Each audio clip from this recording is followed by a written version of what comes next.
ಜಯತಿ ಹರೇರಚಿಂತ್ಯ ಸರ್ವದೇವೈಕವಂದ್ಯ ಪರಮಗುರುರಭೀಷ್ಟ ವಾಪ್ತಿದ ಸಜ್ಜನಾನಾಂ ನಿಖಿಲ ಗುಣಗಣಾರ್ನೋ ನಿತ್ಯ ನಿರ್ಮುಕ್ತ ದೋಷಃ ಸರಸಿಜನಯನೋऽಸೌ ಶ್ರೀಪತಿರ್ಮಾನದೋ ನಃ ಜೈತ್ಯಜೋ ಅಖಂಡ ಗುಣೋರುಮಂಡಲಃ ಸದೋದಿತೋ ಜ್ಞಾನಮರೀಚಿಮಾಲಿ ಸ್ವಭಕ್ತಹಾರ್ದೋಚ್ಚತಮೋ ನಿಹಂತ ವ್ಯಾಸಾವತಾರೋ ಹರಿರಾತ್ಮ ಭಾಸ್ಕರಃ ಜೈತ್ಯಜೋ ಅಕ್ಷೀಣ ಸುಖಾತ್ಮಬಿಂಬಸ್ತ್ವೈಶ್ವರ್ಯಕಾಂತಿ ಪ್ರತತ ಸದೋದಿತಃ ಸ್ವಭಕ್ತ ಸಂತಾಪ ದುರಿಷ್ಟಹಂತ ರಾಮಾವತಾರೋ ಹರಿರೀಶ ಚಂದ್ರಮಃ ಜೈತ್ಯ ಸಂಖ್ಯೋರು ಬಲಾಂಬುಪೂರೋ ಗುಣೋಚ್ಚ ರತ್ನಾಕರ ಆತ್ಮವೈಭವಃ ಸದಾ ಸದಾತ್ಮಜ್ಞ ನದೀಭಿರಾಪ್ಯಃ ಕೃಷ್ಣಾವತಾರೋ ಹರಿರೇಕಸಾಗರಃ ಯದ್ದಿತಂ ತವ ಭಕ್ತಾನಾಂ ಅಸ್ಮಾಕಂ ನೃಹರೆ ಹರೆ ತದಾಶು ಕಾರ್ಯಂ ಕಾರ್ಯಜ್ಞ ಪ್ರಳಯರ್ಕಾಯಿತ ಪ್ರಭಾ ಹರಿಕಥಾಮೃತಸಾರ ಗುರುಗಳ ಕರುಣದಿಂದ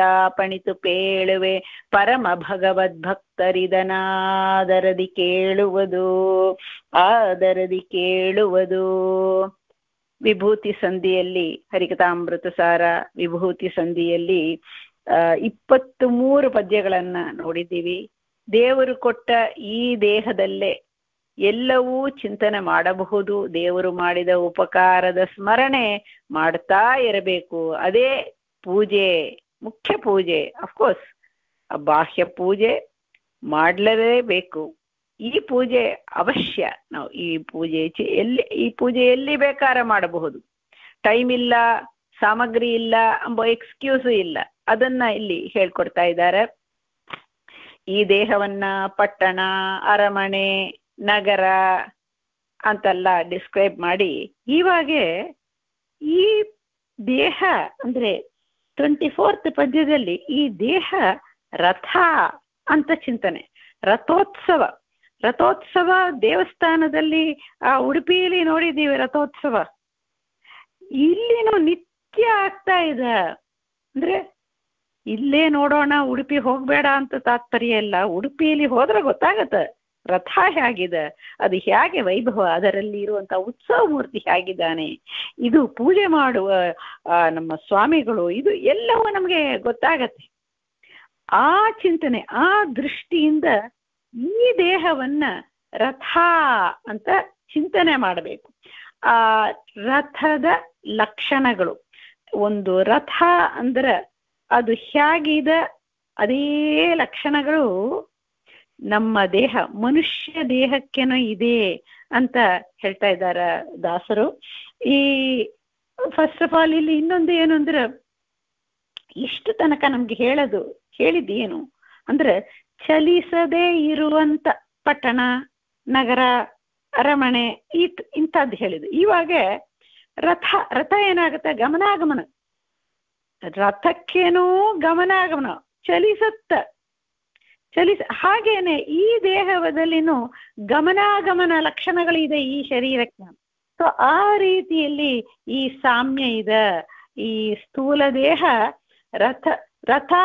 ರಥತ್ವೇನ ಭಗವಂತನಿಗೆ ಸಮರ್ಪಣೆ. ಇದು ದೇವರು ನಮಗೆ ಕೊಟ್ಟ ರಥ. ಈ ರಥೋತ್ಸವವನ್ನು ಮಾಡಬೇಕು ಅಂತ ಇಲ್ಲಿ ಹೇಳ್ತಾ ಇದ್ದಾರೆ. ಈ ಪದ್ಯ ಹೀಗಿದೆ.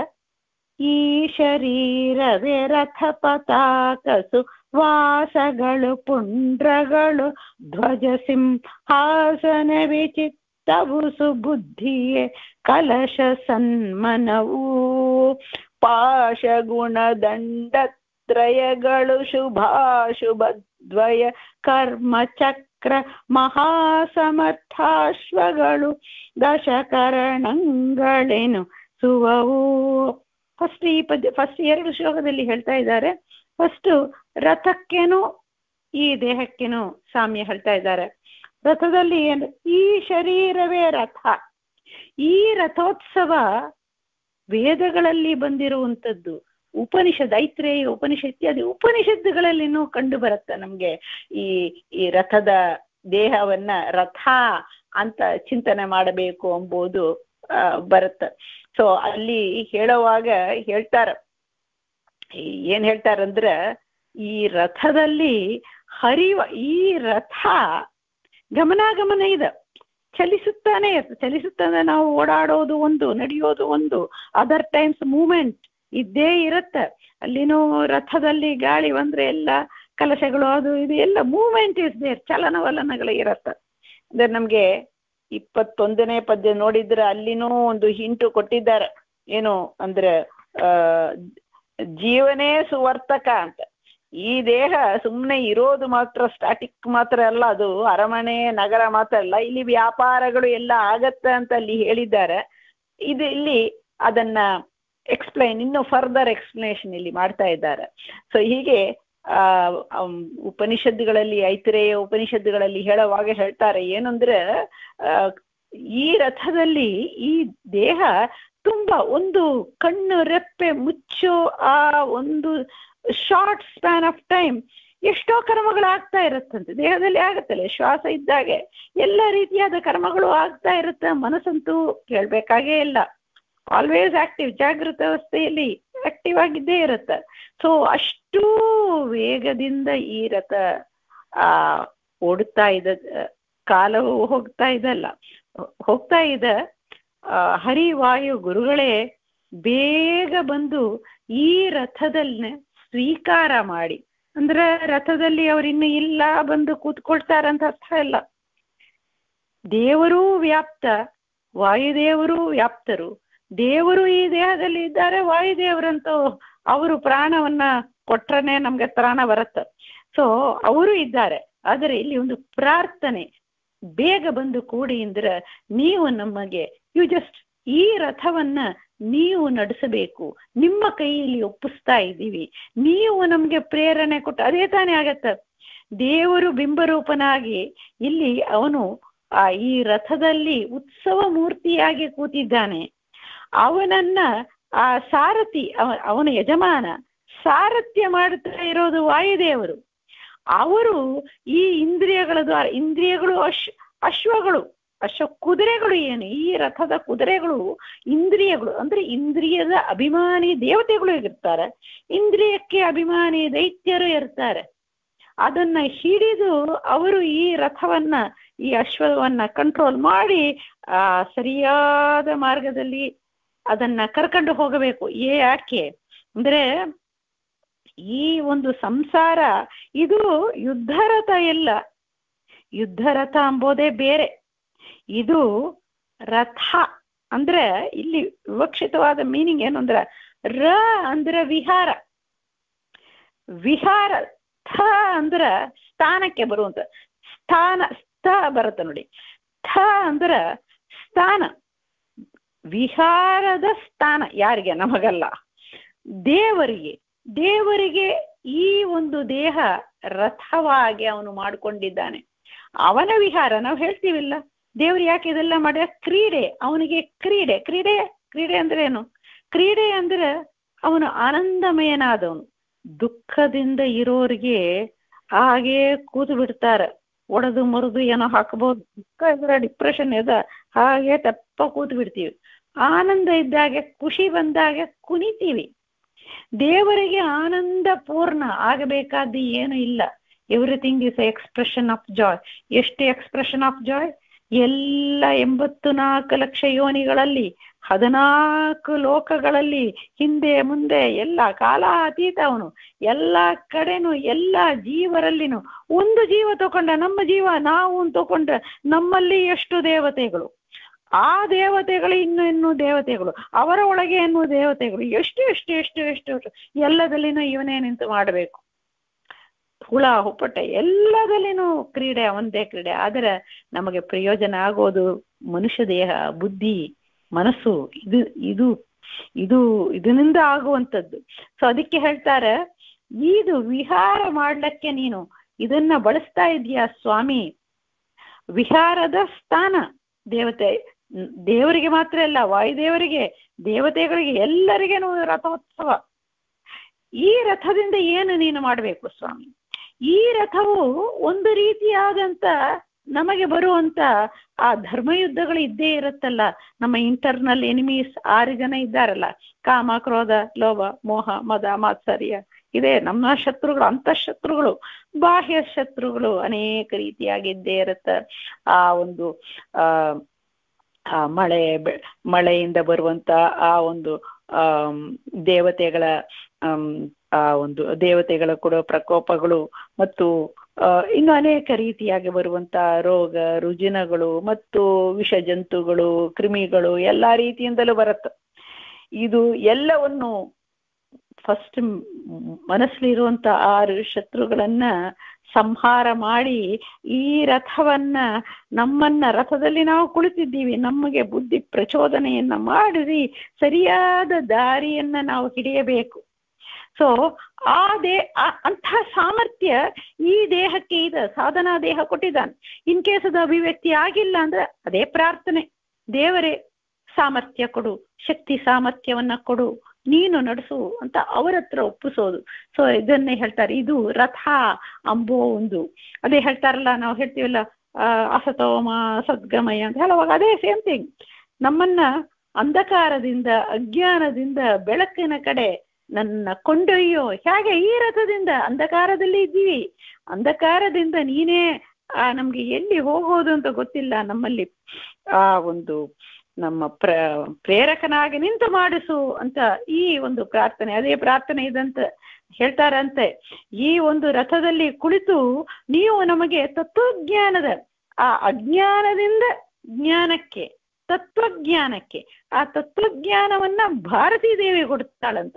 ಆ ತತ್ವಜ್ಞಾನ ಎಲ್ಲಿಂದ ಬರಬೇಕು? ವೇದದಿಂದ, ಲಕ್ಷ್ಮಿ ತಾಯಿಯಿಂದ ಬರಬೇಕು. ಅದನ್ನ ಭಾರತೀ ದೇವಿ ಕೊಡ್ತಾಳಂತೆ. ಅದು ನಮಗೆ ಆದಾಗೆ, ಅವರ ಕರುಣೆ ನಮಗೆ ಭಾರತೀ ದೇವಿಯ ಅನುಗ್ರಹ ಆದಾಗ ನಮ್ಮ ಜೀವನದಲ್ಲಿ 2 ಸುದಿನಗಳು ಬರತ್ತ ಅಂತ ವೇದಗಳು ಹೇಳತ್ತೆ. ಏನು ಸುದಿನ?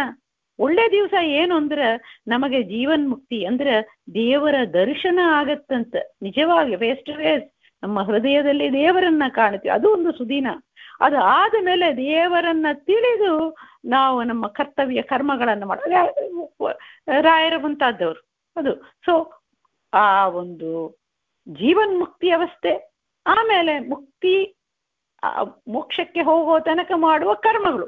ಸೊ 2 ಸುದಿನಗಳು ಬರುತ್ತ ಅಂತನೂ ಇದನ್ನ ಕೊಂಡಾಡ್ತಾರ. ಸೊ ಈ ರಥ ಲಕ್ಷಣ ನೋಡ್ಬೇಕಲ್ಲ. ಆ ಪತಾಕೆ ಸುವಾಸಗಳು ಅಂತ. ಪತಾಕೆ ಏನು? ಪತಾಕೆಗಳು ಇರುತ್ತಲ್ಲ, ಫ್ಲಾಗ್ಸು, ಬಟ್ಟೆಗಳು ಎಲ್ಲ ರಥಕ್ಕೆ ಅಲಂಕಾರ ಮಾಡಿರ್ತಾವ. ಆ ಬಟ್ಟೆಗಳಿಂದ ಅಲಂಕಾರ ಮಾಡಿರ್ತಾರೆ, ಅನೇಕ ರೀತಿಯಿಂದ ಅಲಂಕಾರ ಮಾಡಿರ್ತಾರೆ. ಯಾಕೆ? ರಥ ಸುಂದರವಾಗಿ ರಥವನ್ನ ಅದು ಮುಚ್ಚತ್ತ, ಸುಂದರವಾದ ಅಲಂಕಾರ ಮಾಡತ್ತೆ. ಸೊ ಹಾಗೇನೆ ನಮಗೆ ಈ ವಸ್ತ್ರಗಳು ನಮ್ಮ ದೇಹವನ್ನ ನಮ್ಮ ಮಾನವನ್ನ ಮುಚ್ಚೋದಕ್ಕೆ ವಸ್ತ್ರಗಳು. ನಮ್ಮ ಮಾನವನ್ನ ಮುಚ್ಚೋದು ಮಾತ್ರ ಅಲ್ಲ, ಒಳಗೆ ದೇವರು ಆ ರಥಕ್ಕೆ ಹಾಗೆ ಅಲಂಕಾರ ಮಾಡುತ್ತೀವೋ ಹಾಗೇನೆ ಈ ರಥಕ್ಕೆನೂ ಅಲಂಕಾರ ಮಾಡ್ಬೇಕು. ಅದಕ್ಕೆ ಹೇಳ್ತಾರೆ ಈ ವಸ್ತ್ರ ಹಾಕೋಬೇಡಿ, ಹೀಗೆ ಇರ್ಕಬಾರದು. ಯಾಕೆ ರೆಸ್ಟ್ರಿಕ್ಷನ್? ಇದು ನನ್ನ ದೇಹ ಆದ್ರೆ ನನಗೆ ಮನಸ್ಸು ಬಂದಂತೆ ನಾನು ಏನು ಬೇಕಾರ ಮಾಡಬಹುದು. ಆದ್ರೆ ಇದು ನನ್ನದಲ್ಲ, ಇದು ದೇವರ ರಥ, ದೇವರು ಕೊಟ್ಟ ರಥ, ರಥದ ಯಜಮಾನ ಅವನು. ಅವನಿಗೆ ಏನು ಇಷ್ಟವೋ ಹಾಗೆ ನಾವು ಮಾಡಬೇಕು. ಅದಕ್ಕೆ ಶಾಸ್ತ್ರದಲ್ಲಿ ವಸ್ತ್ರಧಾರಣೆ ಅದೆಲ್ಲ ಅದಕ್ಕೆ ಹೇಳ್ತಾ ಇರೋದು. ಇದು ನನ್ನದಲ್ಲ, ನಿನ್ನದು ಸ್ವಾಮಿ, ಹೇಗೆ ಅದನ್ನು ಅಲಂಕಾರ ಮಾಡಬೇಕು, ಕಾಲಕ್ಕೆ ತಕ್ಕಂತೆ ಎಲ್ಲವೂ ಇದೆ, ದೇಶ ಕಾಲ ಉಚಿತವೇ ಅದು. ಸೊ ಹಾಗೆ ಮಾಡ್ಬೋದು. ಸೊ ಅಲಂಕಾರ ಮಾಡೋದು ಇದು ಬಟ್ಟೆ. ಸೊ ಅಲ್ಲಿನೂ ಪತಾಕೆಗಳು, ಆ ಒಂದು ಫ್ಲಾಗ್ಸು, ಬಟ್ಟೆಗಳು, ತೋರಣಗಳು ಹೇಗೆ ರಥಕ್ಕೆ ಇದೆಯೋ ಹಾಗೆ ಇಲ್ಲಿ ವಸ್ತ್ರಗಳು. ಅದಕ್ಕೆ ಹೇಳ್ತಾರಲ್ಲ, ಆ ಕೃಷ್ಣಾವತಾರದಲ್ಲಿ ಬಂದಾಗ ನಳಕೂಬರ ಮಣಿಗ್ರಿಯವರು ಅವರು ಆ ಒಂದು ಅರ್ಜುನ ವೃಕ್ಷವಾಗಿ ಆದರು. ಯಾಕೆ ಅಂದ್ರೆ ಅವರು ಆ ವಸ್ತ್ರಗಳನ್ನ ಯದ್ವಾತದ್ವಾ ಮಾಡಿಕೊಂಡು ನಾರದರು ಜ್ಞಾನಿಗಳ ಮುಂದೆ ಆ ಒಂದು ಅಸಹ್ಯವಾದ ಪ್ರದರ್ಶನ ಅವರು ಮಾಡಿದಾಗ ಮೈಯೇ ಮರೆತು ಆ ಥರ ಬಟ್ಟೆ ಇಲ್ಲದೆ ಅವರು ಆದರು. ಅದಕ್ಕೆ ಅವರಿಗೆ ಶಾಪ ಬಂತು, ಮರದಂತೆ ಇದ್ದೀರಲ್ಲ, ಮನುಷ್ಯನಂತೆ ಇಲ್ಲವೇ. ಆ ಶಾಪದಿಂದ ಅವರು ಯಮಳಾರ್ಜುನ ಆ ವೃಕ್ಷವಾಗಿ ಆದರೂ ಕೃಷ್ಣನ ಕರುಣೆ ಅದವರಿಗೆ ಮೋಕ್ಷವನ್ನು ಅವನು ಕೊಟ್ಟ. ಸೊಗೆ ಹೀಗೆ ಬರ್ತದೆ. ಹೀಗೇನೆ ನಾವು ಅದರಿಂದ ಹೇಳುವ ಪಾಠ ಏನಂದ್ರೆ ನಾವು ಮರ ಗಿಡ ಹಾಕ್ತೀವಿ ಅಂತಲ್ಲ, ಮರದಂತೆ ಗಿಡದಂತೆ ಆ ಒಂದು ದೇವರನ್ನ ಚಿಂತಿಸುವ ಬುದ್ಧಿ ರಹಿತ ಮನುಷ್ಯನಾಗಿನೂ ಹುಡುಕಬಹುದು, ಅಥವಾ ಮರದಂತೆ ಹುಟ್ಟಿ ಯಾರಿಗೇನೋ ಪ್ರಯೋಜನ ಇಲ್ಲದೇನೋ ಹೋಗ್ಬೋದು. ಆಮೇಲೆ ಪುಂಡ್ರಧ್ವಜ ಅಂದ್ರೆ ಈ ಶರೀರವೇ ರಥ, ಪತಾಕ ಅದಕ್ಕೆ ನೋಡಿ ವಾಸಗಳು ಅಂತಿಲ್ಲ, ಸುವಾಸಗಳು. ವಾಸ ಅಂದ್ರೆ ಬಟ್ಟೆ, ಒಳ್ಳೆಯ ವಸ್ತ್ರ, ಒಳ್ಳೆ ಅಂದ್ರೆ ಎಕ್ಸ್ಪೆನ್ಸಿವ್ ಅಂತಿಲ್ಲ, ಶುಭ್ರವಾದಂತ ವಸ್ತ್ರಗಳು, ಹರಕು ಮುರುಕು ಇಲ್ಲದೆ ವಸ್ತ್ರಗಳು, ಅದನ್ನ ಉಟ್ಕೋಪಾಂತವಾಗಿ ಹೇಗಿರಬೇಕು, ಇನ್ನೊಬ್ಬರ ಆ ಗೌರವ ಕೊಡುವ ರೀತಿಯಲ್ಲಿ, ಅಂದ್ರೆ ಕೆಟ್ಟವರು ಯಾವಾಗಲೂ ಗೌರವ ಕೊಡೋದಿಲ್ಲ, ಒಳ್ಳೆಯವರ ಮನಸ್ಸು ವಿಚಲಿತ ಆಗದಂತೆ ಹೇಳ್ತೀವಲ್ಲ ಅಪ್ರಾಪ್ರಿಯೇಟ್ ಕ್ಲೋದಿಂಗ್ ಅಂತ, ಹಾಗೆ ಅದನ್ನ ಹಾಕೋಬೇಕು. ಹಾಕೋವಾಗ್ಲೂ ದೇವರು ಕೊಟ್ಟ ವಸ್ತ್ರ ಅಂಬುವ ನೆನಪು ಅದು ಬಂತಲ್ಲ, ಆತ್ಮ ನಿವೇದನವೇ ವಸನ ಅಂತ, ಹಾಗೆ ದೇವರು ಕೊಟ್ಟ ನಾನು ದಾಸ, ಈ ಚಿಂತನೆಯಿಂದ ಹಾಕೋಬೇಕು ಧ್ವಜ. ಆಮೇಲೆ ಪುಂಡ್ರಗಳು ಧ್ವಜ, ಪುಂಡ್ರಗಳು ಒಂದು ದ್ವಾದಶ ಪುಂಡ್ರಗಳು, ದರ್ವೇಶ ಊದ ಪುಂಡ್ರ, ತಿಲಕ ಹಚ್ಕೊಳ್ತೀವಿ, ಏನು ಹಚ್ಕೊಳ್ಳುವಾಗ ಹೇಗೆ ಹಚ್ಕೊಳ್ತೀವಿ, ಹೇಗೆ ಧ್ವಜ ಹೇಗಿರುತ್ತೆ, ಧ್ವಜ ಸ್ತಂಭ ಸ್ಟ್ರೈಟ್ ಅಪ್ ಇರುತ್ತೆ, ಹಾರಿಜಾಂಟಲ್ ಇರಲ್ಲ, ಅದು ವರ್ಟಿಕಲ್ ಆಗಿರುತ್ತೆ, ಮೇಲ್ ದಿಸೆ ಒಂದು ಮೇಲಕ್ಕೆ ಹೈಯರ್ ಥಾಟ್ ಅಂತ ಹೇಳ್ತೀವಿ, ಹೈಯರ್ ಥಾಟ್ ಕೊಡಬೇಕಾದ್ರೆ ಸುಷುಮ್ನ ನಾಡಿಯಲ್ಲಿ ಬರುತ್ತೆ, ಮೇಲೆ ಇರುವವನ ನೆನಪು, ನಮಗೆ ಮೇಲೆ ಋಷಿ ಮುನಿಗಳು, ದೇವತೆಗಳು, ಬ್ರಹ್ಮದೇವರು, ವಾಯುದೇವರು, ನಾರಾಯಣ ಎಲ್ಲರಲ್ಲಿ ಇದ್ದಾರೆ. ಸೊ ಅವರ ಹತ್ತಿರ ಹೋಗಬೇಕು ಅಂದ್ರೆ ಅವರ ಬಗ್ಗೆ ತಿಳಿಯಬೇಕು, ಅವರಿಗೆ ಅವರ ಸೇವಕರಾಗಿರ್ಬೇಕು. ಸೊ ಈ ಥಾಟ್ ಇಂದ ಊರ್ಧ್ವಪುಂಡ ಮೇಲಕ್ಕೆ ಇರಬೇಕು. ಫ್ಲಾಗ್ ನೋಡಿ, ಫ್ಲಾಗ್ ಪೋಸ್ಟ್ ವರ್ಟಿಕಲ್ ಇಲ್ಲದೆ ಹಾರಿಜಾಂಟಲ್ ಇದ್ರೆ ಹೇಗಿರುತ್ತೆ, ಮುರಿದು ಹೋಯ್ತೋ ಬಿದ್ದೋಯ್ತು ಅಂತ, ಫ್ಲಾಗ್ ಹಾಯ್ಸ್ಟಿಂಗ್ ಅಪ್ ಹಾಗೆ ಇರಬೇಕು ಅಂತ ಹೇಳ್ತಾರೆ. ಪುಂಡ್ರಗಳು ಧ್ವಜ, ಸಿಂಹಾಸನವೇ ಚಿತ್ತವು. ಈ ಚಿತ್ತವೇ ಸಿಂಹಾಸನ ಅಂತ ಇಲ್ಲಿ ಹೇಳ್ತಾ ಇದೆ. ಚಿತ್ತವೇ ಸಿಂಹಾಸನ ಅಂದ್ರೆ ಏನು, ಚಿತ್ತ ಹೇಗೆ ಸಿಂಹಾಸನ ಆಗತ್ತೆ ಅಂದ್ರೆ ಹೀಗೆ ಅರ್ಥ. ಚಿತ್ತ ಅಂದ್ರೆ ನೋಡಿದೀವಿ, ಮನಸ್ಸು ಆಯ್ಕೆ ಮಾಡತ್ತ, ಇಚ್ಛಿಸುತ್ತ. ಬುದ್ಧಿ ಮಾಡೋದೇನು, ಬುದ್ಧಿ ಮಾಡೋದು ನಿಶ್ಚಯ ಮಾಡತ್ತೆ, ರೈಟ್ ಹೀಗೆ ಮಾಡೋಣ, ಹೀಗೆ ಮಾಡಬೇಡ, ಆ ನಿರ್ಧಾರ ತಗೊಳ್ತಾ.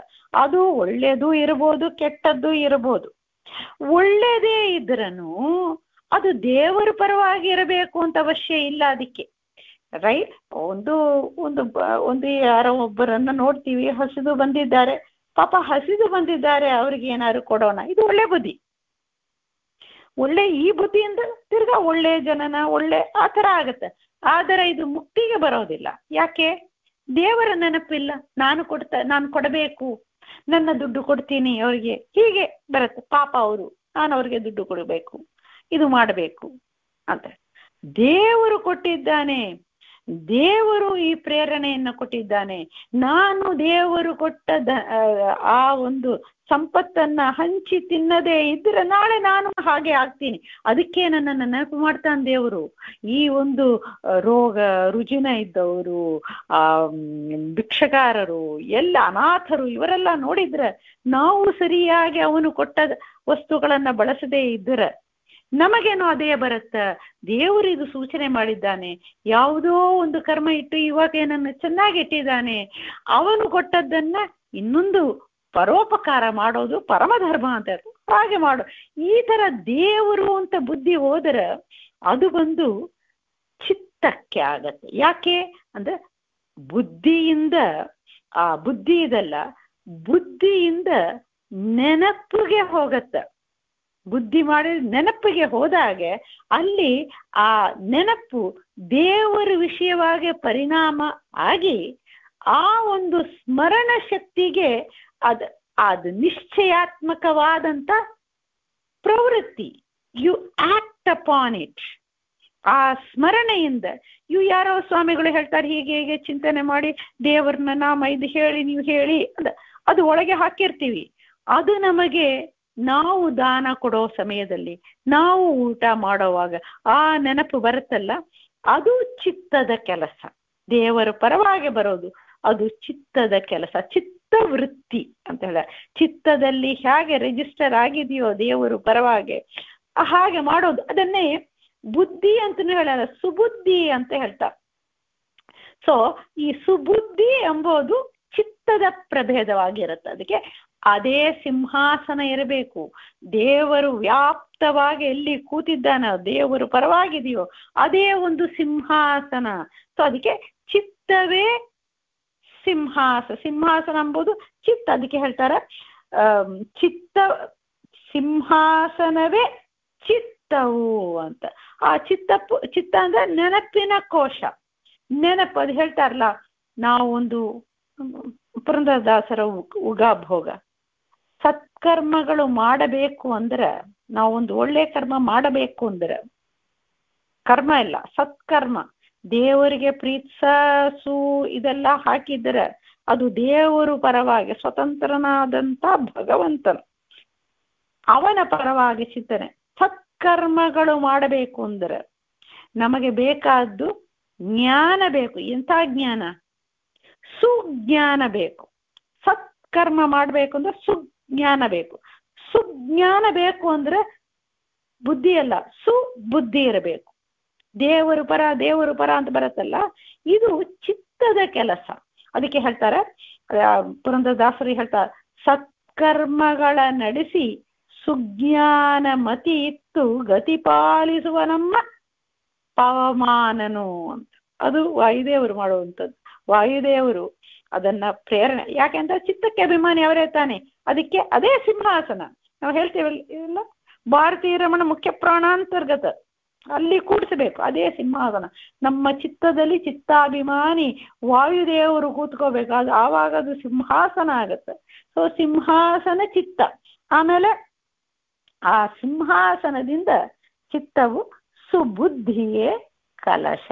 ಇಲ್ಲಿ ನೋಡಿ, ಬುದ್ಧಿಯೇ ಅಂತಲ್ಲ, ಸುಬುದ್ಧಿಯೇ. ಆ ಒಂದು ಮಾಡಬೇಕು ಅಂದ್ರೆ ಚಿತ್ತದಿಂದ ಆ ಪ್ರವೃತ್ತಿ ಹೇಗೆ ಬರುತ್ತೆ, ನೆನಪು ಆದ ಮೇಲೆ ನಮಗೆ ಕೆಲಸದಲ್ಲಿ ಅದು ಪರಿಣಮಿಸಬೇಕು. ಸೊ ಆ ನಿಶ್ಚಯಾತ್ಮಕ ಬುದ್ಧಿ ರಿಜಿಸ್ಟರ್ ಆಗಿದೆ, ಅಲ್ಲಿಂದ ದೇವರು ಪರವಾಗಿ ಬುದ್ಧಿ ಹೋಗಬೇಕು. ಅದನ್ನೇ ಸುಬುದ್ಧಿಯೇ, ಅದೇ ಕಲಶ. ಅದೇ ಹೇಳ್ತೀವಲ್ಲ, ದೊಡ್ಡವರು ಬಂದ್ರೆ ಏನ್ ಮಾಡ್ತೀವಿ ನಾವು? ಕಲಶದಿಂದ ಸ್ವಾಗತಿಸ್ತೀವಿ. ಸೊ ದೇವರು ಪರವಾದ ಬುದ್ಧಿ ಇದ್ರೆ ದೇವರು ಇರುವಂತ ವಿಶೇಷವಾಗಿರುವಂತ ಜ್ಞಾನಿಗಳು, ಸ್ವಾಮಿಗಳು, ಪಂಡಿತರು, ವಿದ್ವಾಂಸರು ಅವರನ್ನ ಕಲಶದಿಂದ ಸ್ವಾಗತಿಸುತ್ತ ಆ ಸುಬುದ್ಧಿ. ಸೊ ಅದೇ ಸುಬುದ್ಧಿ ಅಂತಾರ. ಚಿತ್ತವು ಸುಬುದ್ಧಿಯೇ ಕಲಶ. ಆಮೇಲೆ ಅಂದ್ರೆ ಸುಬುದ್ಧಿ ಅಂದ್ರೆ ಇನ್ನೊಂದು ಹೇಳ್ತಾರೆ. ಸುಬುದ್ಧಿ ಅಂದ್ರೆ ಏನು? ಬುದ್ಧಿ ನಿಶ್ಚಯಾತ್ಮಕ ಅಂತ. ಸುಬುದ್ಧಿ ಏನು ಅಂದ್ರೆ ದೇವರ ಪರ ಅಂತ ಒಂದರ್ಥ. ಇನ್ನೊಂದು ಏನು ಅಂದ್ರೆ ಈ ಮನಸ್ಸು, ಇದು ಗೀತೆಯಲ್ಲಿನೂ ಬರುತ್ತೆ ನೋಡಿ, ಆ ಒಂದು ಕಾಮ, ಕ್ರೋಧ, ಲೋಭ, ಮದ, ಮತ್ಸರಿ ಇದಕ್ಕೆಲ್ಲ ಅಧಿಷ್ಠಾನ ಎಲ್ಲಿ ಇದೆ? They are all your enemies ಅಂತ ಕೃಷ್ಣ ಹೇಳ್ತಾನೆ. ಆ ಎನಿಮೀಸ್ ಎಲ್ಲಿ ಇದ್ದಾರೆ ಅಂದ್ರೆ, ದೇ ಆರ್ ಆಲ್ ಎನಿಮೀಸ್ ಅಂದ್ರೆ ಎಲ್ಲಿ ಇದ್ದಾರೆ ಎನಿಮೀಸು ಅಂತ ಕೇಳ್ತಾರಲ್ಲ, ಎಲ್ಲಿ ಇದ್ದಾರೆ, ಅವ್ರು ಇರೋ ಜಾಗ ಏನು ಅಂತ ಅರ್ಜುನ ಕೇಳಿದಾಗ ಏನು ಹೇಳ್ತಾನೆ ಕೃಷ್ಣ?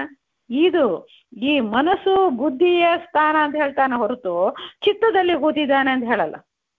ಮನಸ್ಸು ಬುದ್ಧಿಯನ್ನೇ ಹೇಳ್ತಾನ ಅವನು. ಮನಸ್ಸು ಬುದ್ಧಿ ಇಂದ್ರಿಯದಲ್ಲೆಲ್ಲ ಕೂತಿದ್ದಾರೆ ಅಂತ, ದೈತ್ಯರು ಕೂತಿದ್ದಾರೆ ಅಂತ. ಸೊ ಅದಕ್ಕೆ ಇಲ್ಲಿ ಹೇಳ್ತಾರೆ. ಸೊ ಕಾಮ, ಕ್ರೋಧ, ಈ ಒಂದು ದೇವರ ಸ್ಮರಣೆಯಿಂದ, ದೇವರ ನೆನಪು, ಚಿತ್ತದಲ್ಲಿ ದೇವರ ನೆನಪಿನಿಂದ ಬಂದ ಬುದ್ಧಿ ಹೇಗಿರತ್ತ? ಈ ಕಾಮ ಕ್ರೋಧಗಳನ್ನ ಓಡಿಸಿ ಬಿಡತ್ತ ಬುದ್ಧಿಯಿಂದ. ಆಮೇಲೆ ಬುದ್ಧಿ ಏನು ಮಾಡತ್ತ? ಈ ಮನಸ್ಸಿಗೆ ಬರತ್ತ. ಮನಸ್ಸಿಟ್ಟು ಮಾಡಬೇಕು ಅಂತ ತಾನೇ ಹೇಳ್ತೀವಿ. ಏನೇ ಮಾಡ್ಬೇಕಂದ್ರೂ ಮನಸ್ಸು ಎರಡು ರೀತಿ. ಫಸ್ಟ್ ತಿಳಿಯೋವಾಗೆ ಮನಸ್ಸು ಬೇಕು ಬೇಡ ಅಂತ, ಬುದ್ಧಿ ಬೇಕು ಅಂತ. ಆಮೇಲೆ ಚಿತ್ತದಲ್ಲಿ ಕೂತಾಗೆ ದೇವರು ಹೀಗೆ ಮಾಡಿಸಿದ್ದಾನೆ ಅಂತ ಅದು ನೆನಪಲ್ಲಿ ಹೋಗಿ ಕೂತ್ಕೊಳ್ಳುತ್ತೆ. ನೆನಪಲ್ಲಿ ಕೂತರು ಸಾಲದು, ಅದು ನನಗೆಲ್ಲ ಅರ್ಥ ಆಯ್ತು ರೀ ಅಂತ ಹೇಳಿ ಏನು ಮಾಡದೆ ಒಂದು ಪ್ರವೃತ್ತಿ ಇಲ್ಲದೆ ಇದ್ರೆ ಏನು ಪ್ರಯೋಜನ? ಸೊ ಸ್ಮರಣೆಯಲ್ಲಿ ಇರೋದು, ಆಮೇಲೆ ಸ್ಮರಣೆಯಿಂದ ಬುದ್ಧಿಗೆ ಬರಬೇಕು, ಅದು ಸುಬುದ್ಧಿಯಾಗೆ ಬರಬೇಕು. ಕಾಮ, ಕ್ರೋಧ ಇದೆಲ್ಲ ರಹಿತವಾದಂತ ಬುದ್ಧಿ. ಆಮೇಲೆ ಸುಮನವು, ಸನ್ಮನವು ಪಾಶ ಅಂತ ಹೇಳಿದ್ದಾರೆ. ಪಾಶ ಲಗಾನ್ ಏನು? ಸನ್ಮನ, ಕಾಮ ಕ್ರೋಧ, ಗೀತೆಯಲ್ಲಿನೂ ಹೇಳ್ತಾರಲ್ಲ, ಧರ್ಮ ಅವಿರುದ್ಧ ಭೂತೇಶ. ಸೊ ಆ ಒಂದು ಮನಸ್ಸು ಧರ್ಮಕ್ಕೆ ವಿರೋಧಿಸದೆ ಕಾಮಕ್ರೋಧಗಳು ರಹಿತವಾಗಿರುವಂತ ಪ್ಯೂರ್ ಮನಸ್ಸು, ದೇವರು ವಾಸ ಮಾಡುವಂತ ಮನಸ್ಸು. ರುದ್ರದೇವರು, ವಾಯುದೇವರು ಎಲ್ಲರೂ ಬಂದು ಕೂತ್ಕೋಬೇಕು. ಕಲಿ, ಕಾಲನೇಮಿ ಇತ್ಯಾದಿ ದೈತ್ಯರೆಲ್ಲ ಓಡಿಬಿಡ್ಬೇಕು. ಅದು ಸನ್ಮನವಾಗುತ್ತೆ. ಬುದ್ಧಿಯಿಂದ ಮನಸ್ಸಿಗೆ ಬರಬೇಕು. ಮನಸ್ಸು ಬಂದಾಗ ಮನಸ್ಸಿಟ್ರ ಮಾಡ್ಬೋದ್ರಿ ಅಂತೀವಿ. ಮನಸ್ಸು ಇಟ್ಟರ ಕಣ್ಣು ನೋಡೋದು ಎಲ್ಲ ದೆನ್ ಒಂದು ಕಾರ್ಯದಲ್ಲಿ ಪ್ರವೃತ್ತಿ ಆಗತ್ತ ನಮಗೆ. ಸೊ ಅದನ್ನೇ ಹೇಳ್ತಾರೆ, ಸನ್ಮನವು ಪಾಶ. ಈ ಪಾಶ ಆಗತ್ತ, ಆ ಒಂದು ಕಡಿವಾಣ ಲಗಾನ್ ಆಗತ್ತ.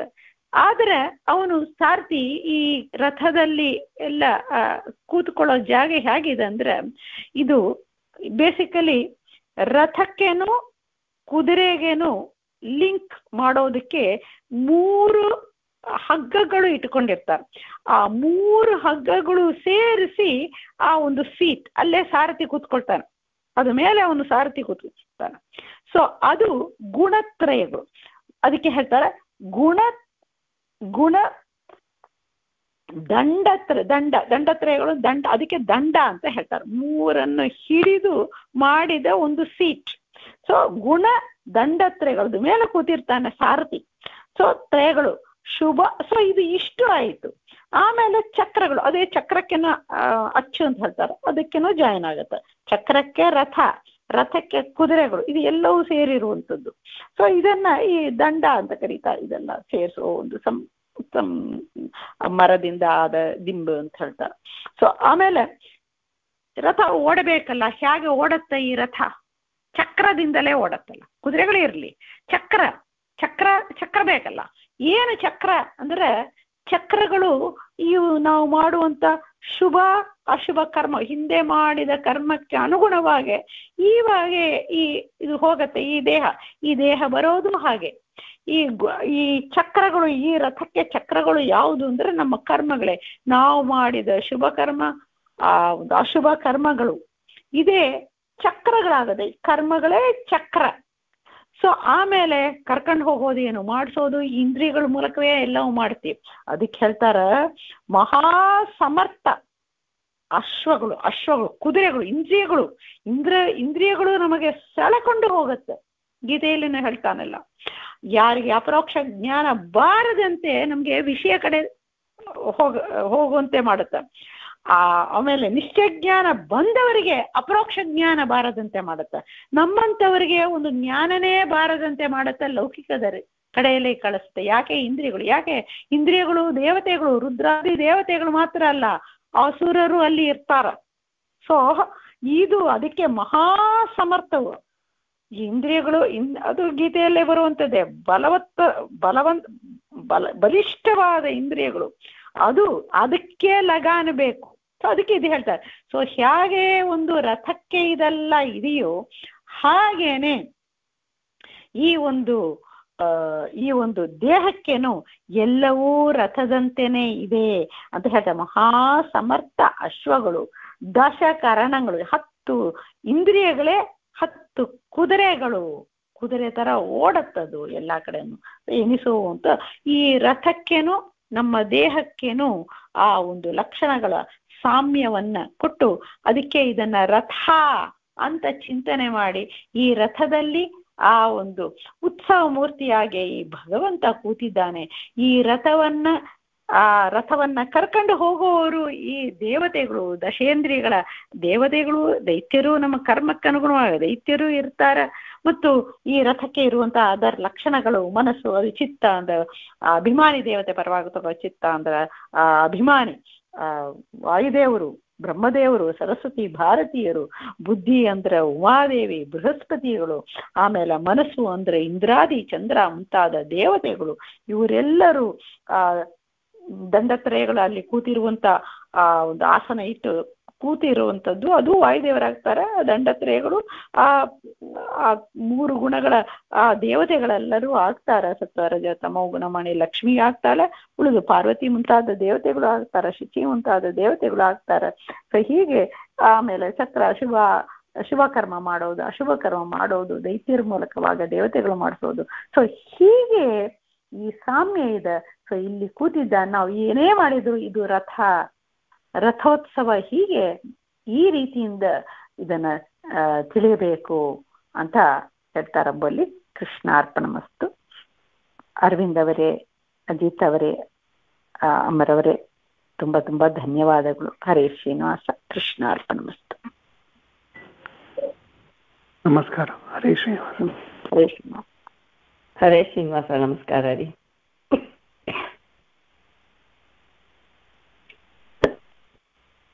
ಹರೇ ಶ್ರೀನಿವಾಸ.